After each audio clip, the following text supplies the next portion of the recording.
உறவுகளுக்கு வணக்கம்.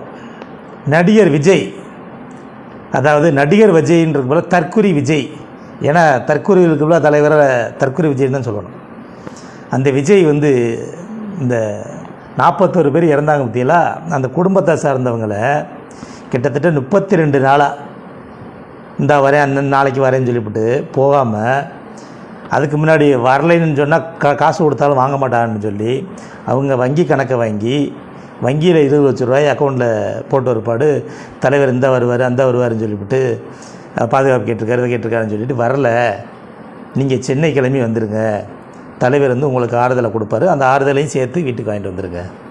எப்பா ஒரு இறப்புனா அந்த இறந்த வீட்டில் போய் கேட்பாங்க. அது 2வது நாள் 3வது நாள் போகிறதுக்கே ஒரு சங்கடமாக இருக்கும். ஐயோ வர முடியாமல் போச்சே அப்படின்ற ஒரு சூழ்நிலை.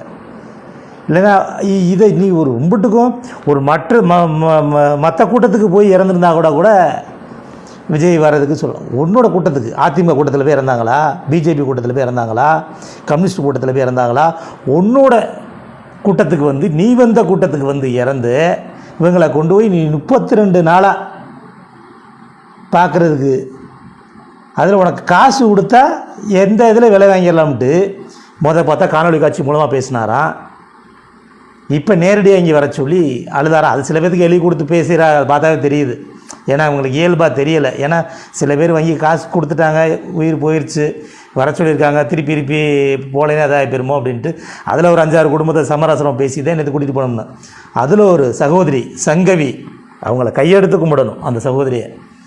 ஏன்னா பரவாயில்ல, அவங்க பெரிய கோடீஸ்வரலாம் இல்லை, அவங்க கணவர் ரமேஷ்ன்றவர் அந்த கூட்டத்தில் போய் இறந்துருக்காரு. அந்த வங்கி கணக்கு கேட்டிருக்காங்க. என்ன அவர் நேரடியாக வரணும், இல்லை வங்கி கணக்கு கொடுங்க, வங்கியில் அனுப்பிவிட்டு தலைவர் நேரில் பணம் கொடுக்குறதுக்கு வருவார் அப்படின்ட்டு. கடைசியில் பார்த்தா வங்கியில் பணம் வந்துருச்சு. அப்படின்னு வரும்போது என்னடா கேட்டாங்க, கொண்டாங்க, சும்மா தான் கேட்குறோம், நேரடியாக தானே கொடுக்க போகிறாங்க, அப்புறம் வங்கி கணக்கு வங்கி கணக்குலையும் போட்டு விட்டாங்க. திருப்பி கேட்கும் போது இல்லை அவங்க நேரடியாக வருவாருங்க. இப்போ என்ன சொல்லியிருக்காங்க, நீங்கள் சென்னை வாங்கன்னொன்னே அந்த சகோதரி நேரில் கொடுத்தா நான் வாங்கிக்கிறேன், அந்த காசை திருப்பி கொடுத்துட்டாங்க. அந்த அக்கௌண்ட்டில் இருந்ததை திருப்பி விஜய்க்கே அனுப்பிட்டாங்க. எந்த இதில் வந்துச்சோ அந்த தங்கச்சிக்கு உண்மையிலேயே.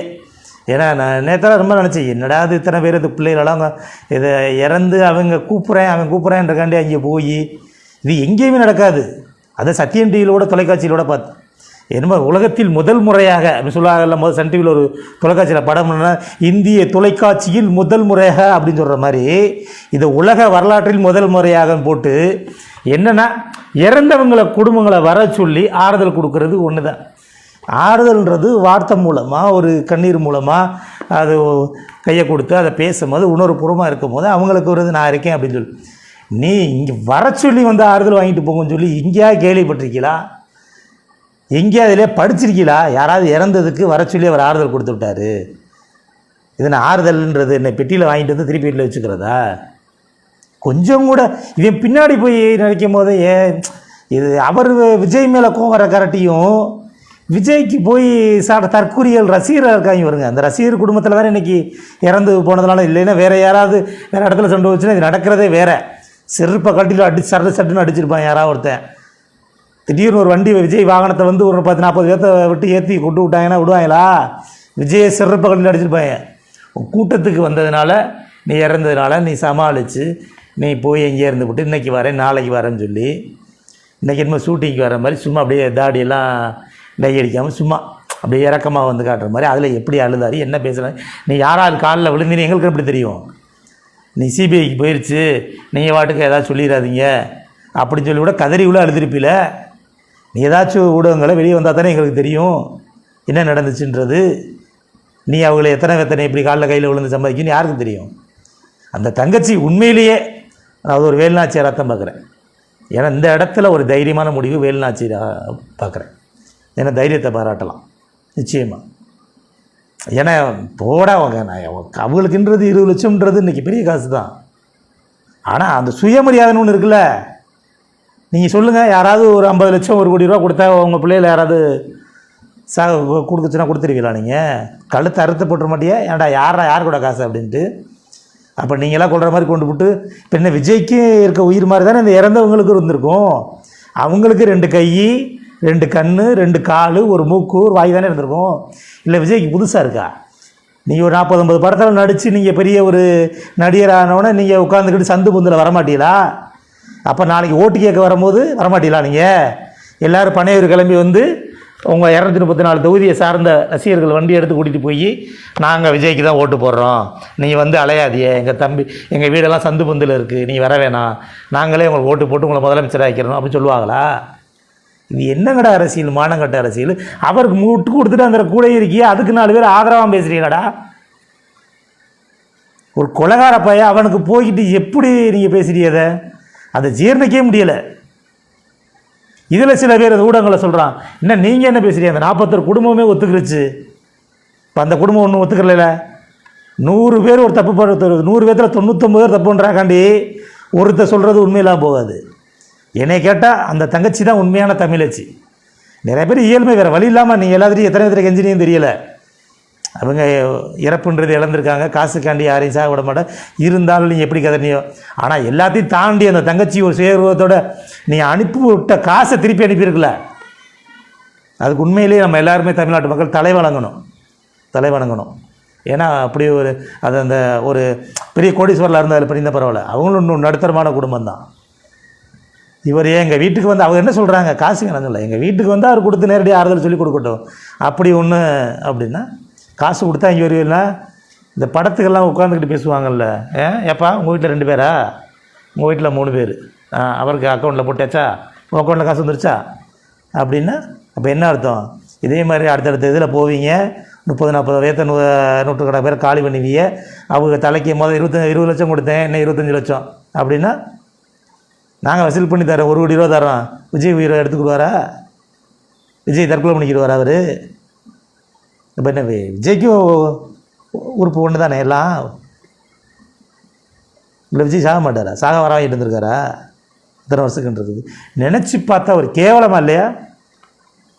அதுக்கு மட்டும் கொடுக்குறேன், எங்கள் தலைவர் வந்து சந்து பந்துக்கெலாம் போக மாட்டார் அப்படின்னா நீ அரசியலுக்கே வந்துடக்கூடாது. நீ என்றைக்கு அரசியலுக்கு வந்தீங்கன்னா எல்லாத்துக்கும் துணிஞ்சு தான் இருக்கணும், எல்லா இடத்துக்கும் போகணும். நீங்கள் ஏற்கனவே யோசிச்சிருக்கணும், மக்கள் யோசிச்சிருந்தீங்கன்னா அந்த ரசிகர்கள்லாம் எவனாவது புயல் வந்த இடத்துல விட்டுப்புட்டு இன்னொரு இடத்துக்கு வச்சு வர சொல்லி நிவாரணம் கொடுப்பானா? அது அப்போயே, ஏன்னா அவனோட புத்தியெல்லாம் ஐயா அரசியல் இந்த ரசிகர் தற்கொலை தலைவர் எப்படி இருப்பேன்? இப்படி எந்த நாட்டிலையும் எந்த மாநிலத்திலையும் இப்படி ஒரு கோமாளி பின்னாடி போய் அது நினச்சி பார்க்கும்போது நம்மளும் தமிழ்நாட்டிலேருந்து இருக்கிற இந்த தற்கொலை கூட்டமும் தமிழ்நாட்டுக்குள்ளே தான் இருக்கா? நான் நல்லா இன்னுமே தாய் தப்ப இந்த விஜய் ரசிகராக அவங்க வீட்டில் இருந்தாங்கன்னா கண்டித்து வளங்க. விஜய் ரசிகராக இருந்தால் அவனுக்கு பொண்ணு கொடுக்காதீங்க, விஜய் ரசிகையாக இருந்தால் அந்த பெண்ணுக்கு வந்து மாப்பிள்ளை கொடுக்காதீங்க. ஏன்னா இதுக்கெல்லாம் ஒரு பொம்பளை ஒரு அம்மாவும் சொல்லுது, எனக்கு புருஷனை கூட எனக்கு விஜயத்தையும் பிடிக்கும் அப்படின்ட்டு. அப்போ அந்த பொண்டாட்டியோட அந்த புருஷன் வாழ்கிறார். இதெல்லாம் என்ன, எங்கே போய் நிற்கிதுன்னு, இதெல்லாம் என்ன இருக்குது? விஜய் மனைவி போய் எனக்கு விஜயை காட்டி அவரத்தையும் பிடிக்கும்னு சொல்லி யாரையா ஒரு நடிகரை சொல்லும், யாரையா ஒரு ஏதாவது சொல்ல முடியுமா? சொல்லிட்டு விஜய் கூட அவர் கூட இருந்து வர மனைவி கூட. இதெல்லாம் நினச்சி பார்த்தா ரொம்ப வேதனையாக இருக்குது. அந்த தங்கச்சிக்கு புரட்சி வாழ்த்துக்கள். ஏன்னா வாழ்த்துக்களை நன்றியும் சொல்லணும். ஏன்னா இந்த காலகட்டத்திலையும் இந்த உண்மையாக நேர்மையாக நம்ம கணவருக்கு அவங்களுக்கு பெரிய ஒரு இழப்பு இருந்தாலும் கூட காசுக்காக போகாமல் உண்மைக்கு வந்த வீட்டுக்கு வந்தால் கொடுத்தாட்ட போடான்னு சொல்லி விஜய் மூஞ்சியில் காரை துப்புன கதை தான் அது. அந்த தங்கச்சி செருப்பு கல்லில் அடித்த கதை தான். விஜய் நீ உண்மையிலேயே நல்லவனாக இருந்தால் அந்த தங்கச்சி கையை பிடிச்சி காலாக நினச்சி வர முடியல தங்கச்சி வீட்டுக்கு வந்துட்டேன்னு சொல்லி போய் அந்த தங்கச்சிகிட்ட கொடுத்து காலில் விழு. ஏன்னா கணவர் இழந்திருக்கு.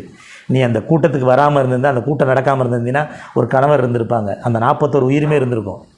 நீ கூட்டத்துக்கு வந்து உன்னாலதான் இறந்து போனாங்களே தவிர எத்தனையோ கூட்டங்கள் நடக்குது, எத்தனையோ மாநாடுகள் நடத்துது. திருச்செந்தூர்லாம் சூரம்சரி எவ்வளோ கூட்டங்கள் நடந்துச்சு. இப்போ ஏதாவது ஒரு இறப்பு பார்த்துருக்கீங்களா? மதுரையில் வந்து திருவிழா ஆற்றுல அழகில் இருந்தது எவ்வளோ கூட்டம் வரும்? யாராவது இறப்பு யாரும் நடந்திருக்கா? ஏன்னா இதுக்குள்ளே தற்கூரிகள், குழந்தைகள் கீழே கிடக்கும்போது அந்த குழந்தைகளை மிதித்து மேலே கொள்றானா அவெல்லாம் என்ன மனுஷன்? நினச்சா ரொம்ப வேதனையாக இருக்குது. இதெல்லாம் பேசினா நம்மளுக்கு வெறுப்பாயிருக்கும். நம்மளை பற்றி பேசவே கூடாதுனாலும் கூட வரும்போது நம்ம பேசுகிறதுக்கு தள்ளப்புறோம். நன்றி, வணக்கம்.